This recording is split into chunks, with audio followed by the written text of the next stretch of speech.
Assalamu alaikum wa rahmatullahi wa barakatuhu. Je vais essayer de reprendre de l'activité sur mon compte Instagram. Et pour cela, en fait, je viens avec un programme où on va essayer de détailler, la prononciation des versets du Coran. C'est un point important. Comme vous le savez, des fois on peut être amené à prier, présider la prière parce qu'on prie à la maison, ou on arrive dans une mosquée pour les hommes où il y a personne pour diriger la prière. Et celui qui connaît le plus, il se devance. Donc on peut être amené à être devancé. Et donc il faut savoir comment bien prononcer les lettres, parce qu'il y a beaucoup d'erreurs. Beaucoup d'erreurs quant à la prononciation des lettres du Coran. Pour cela, Inch'Allah, je vais essayer de m'aider d'un peu de story et surtout des directs, pour après les enregistrer dans des bulles, pour que la personne puisse réécouter la prononciation et s'améliorer pour pouvoir lire le Coran comme il se doit. Parce que vous savez que le Coran, c'est pas la parole d'un homme. Il a été révélé spécialement, d'une manière spécifique, au prophète sallallahu alayhi wa sallam. Il y a une manière de réciter. Maintenant, on dit réciter avec tajwid, alors qu'avant, c'était juste réciter. Mais là, on a séparé la récitation du tajwid. Ça devrait pas. Parce que on cherche, normalement c'est inclus, on cherche à réciter comme le prophète sallallahu alayhi wa sallam il lisait. C'est pas juste un livre qu'on lit en arabe. Non, il y a une manière spéciale de lire. Donc on va essayer de répéter. Il y a des récompenses à cela dans des hadiths. Ça a été... La première chose qu'on va essayer de voir, c'est al-isti'adha, la demande de protection auprès d'Allah contre le shaitan, le lapidé. Al-isti'adha. Bien que ce n'est pas un verset, pourquoi les savants le mettent dans les récitations, le mettent dans la prononciation et l'évoquent beaucoup? Parce que, au fait, c'est une application d'un verset dont Allah nous demande d'appliquer. Au fait, il nous dit, dans le sens du verset, Allah, et quand tu lis le Coran, cherche protection auprès d'Allah contre le shaitan, le lapidé. C'est quoi le lapidé? C'est l'éloigner de toute bénédiction, de toute miséricorde. Voilà. C'est ça, l'isti'adha. Donc, il faut voir comment le réciter. On va voir.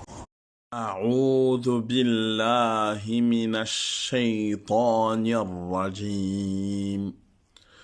On va essayer d'épeler, de décortiquer doucement ce qu'on a dit. On va dire c'est comme si c'était deux types de A. Un qui est normal et un qui est grave. D'accord? Celui qui est grave, c'est le ou. Et le A, on l'a en français. Et après, bien sûr, c'est pas juste ou, mais ça doit être avec la prolongation. Une voyelle longue. En arabe, nous avons la voyelle longue. D'accord? Ça doit être long. O-U-U, si on veut. Vous voyez le ou qui est un peu grave, c'est comme le OU, mais on a mis une apostrophe dans la translittération pour rappeler que c'est grave dans la bouche, dans la gorge au fait plutôt, quand on le sort. Et ça doit être long. Après, nous avons le zou. Zou, c'est zozoté. On doit sortir le zel de la langue. C'est une lettre qui s'appelle le zel en arabe. Zou. A'oudhu. Voilà. A'oudhu. Billahi. Et le bi, au fait, on l'a en français, donc c'est facile. B-I. Après, nous avons Allah. Et comme c'est précédé par un I, le lemme, il est adouci. Bien sûr, on parle pas de l'emphatisation parce qu'on n'en a pas besoin pour l'instant, on en aura besoin sûrement. Mais sachez déjà, ayez ça dans le coin de votre tête que Allah, le lemme, il est soit emphatique, c'est-à-dire dur, lourd à dire, ou adouci. Et il est adouci dans ce cas-là parce qu'il y a un i avant. On dit illa. C'est comme si tu montrais tes incisives du bas en disant le lemme. Billahi. Mais quand tu dis Allah, normalement tu dois être lourd dans le lemme. Billahi. Attention, la voyelle de Allah, il doit être long. D'accord? Après la shadda qu'il doit y avoir pour le lemme, c'est-à-dire passer un peu de temps parce qu'il y a deux lemmes, d'accord, dans Allah. Et bah après la voyelle, les deux A doivent être longs. Billahi. D'accord? Avant de redescendre sur le hi. D'accord? Billahi. Et après le ha, c'est pas le ha de alhamdulillah. Il y a deux types de H en arabe. De H aspiré au fait. Donc billahi. Et là c'est le ha qui fait trembler la poitrine. En même temps qu'on le dit. C'est un ha d'essoufflement. Profond à l'intérieur de la gorge. Minash shaytanir rajim. Mina, M-I-N-A. Mais attention, juste après, nous avons le CH qui doit être dit deux fois, si on veut. Donc, on dit minash, minash. Après, on a shay, à dire A-Y. Shay. Minash shaytani. Après, c'est ta, ta, ta. C'est-à-dire la voyelle qui est après le T, qui est emphatique. Le T, ta. Et bah, après, on a deux A. Shaytani, ni, on redescend, N-I. Et après, nous avons rajim.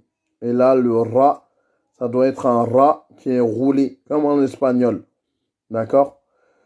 Comme l'espagnol, et pas avec la gorge. Et il ne faut pas que ce soit un W. Le dernier mot, c'est rajim. Et le ra, il doit être lu avec la langue et pas avec la gorge. Et on doit rester un peu longtemps. Donc, c'est comme s'il y avait deux R, mais pas avec la gorge. On le prononce avec la langue. Il n'y a rien à voir avec la gorge. Rien du tout. Donc après, on fait R-R-A. Et après, le jim. C'est pas jim plutôt. Excusez-moi, c'est jim. Parce que dans certains dialectes, on le fait comme un G et un I. G-I. Non, c'est pas J. Non, c'est jim. C'est-à-dire, il doit être dur. Le J, il doit être un peu dur. Le jim. Ça n'existe pas en français. Rajim, rajim, rajim. Ça n'existe pas de J en arabe. Voilà. Jim. Et bien sûr, ça doit être long. Après, le II, la voyelle. Rajim. Bismillahirrahmanirrahim. Bismi. B-I-S-M-I. On doit bien montrer le S dans la translittération quand on prononce bismi. Bismi. D'accord? Ça, c'est en français, c'est pas compliqué. Et après, nous avons Allah. On ne dit pas bismi Allah, mais de base dans la langue arabe, en fait, c'est ça. Bismi Allah. Mais bismillahi, comme vous avez remarqué, le lemme de Allah, là, il n'est pas emphatique comme Allah, mais il est illa. C'est comme si on essayait de montrer les incisives du bas. Il est adouci. Bismillahi. On avait vu que c'était parce qu'il y avait un i avant le lemme de Allah. Bismillahirrahmanirrahim. Donc en fait, ce qui nous intéresse surtout, c'est ce qui se trouve après les deux lemmes dans la translittération de Allah. Et c'est une voyelle longue qui n'est pas en français. C'est-à-dire, il y a deux A. On doit prolonger.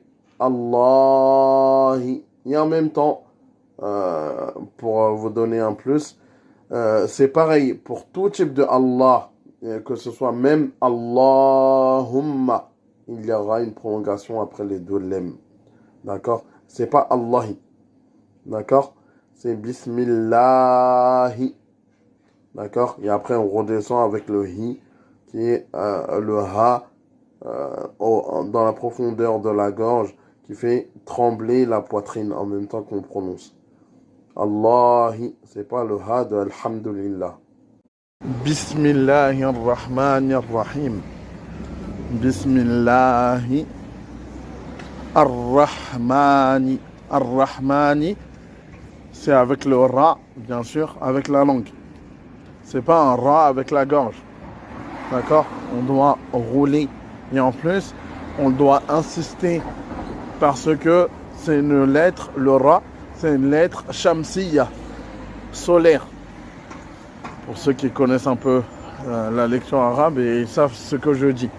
Ar, il faut rester un peu. Ar, ar, après, c'est rah. C'est comme le ha de Alhamdulillah. Bismillahirrahmanirrahim. Après, nous avons mani avec la longue prolongation. Mani. M-A-A. Et après, nous avons rahim. Pareil, le ra, il doit être insisté parce que c'est encore les lettres. Le ra, il est shamsiya. Et le ra, il doit être prononcé avec la langue et pas avec la gorge. Il ne faut pas dire un genre de W. Bismillahirrahmanirrahim. C'est faux. C'est pas un RW bizarre avec la langue. Non, c'est vraiment que la langue. Rahman, Rahmanirrahim, Rahim. Voilà. Et le ha, c'est comme le ha de Rahman, de Alhamdulillah. C'est un ha qui est fort. Il n'est pas comme Ihdina ou Allah à la fin de Allahi. C'est pas ce même type de ha. Rahim, Rahim. Et la prolongation de la fin du verset. Le jugement de la basmala. Le fait de dire Bismillahirrahmanirrahim. Sachez que c'est pas comme A'udhu billahi minash shaytanir rajim. A'udhu billahi minash shaytanir rajim, on en aura besoin beaucoup plus même que Bismillahirrahmanirrahim dans le Coran. Pourquoi? Parce que Bismillahirrahmanirrahim, s'il n'est pas écrit, on ne le dit pas, on ne le prononce pas. Et il est écrit que quand on commence la sourate, quand on commence une sourate, sourate al-Fatiha, quand on commence, on dit Bismillahirrahmanirrahim, parce que c'est écrit au début de la sourate. Et on est au début de la sourate. Mais quand on arrive au milieu d'une sourate, on ne dit pas Bismillahirrahmanirrahim. Disons que tu as envie de lire un verset de sourate al-Baqarah, ou bien un verset du Coran, tu dis A'udhu billahi minash shaytanir rajim, Allahu la ilaha. Directement A'udhu billahi minash shaytanir rajim.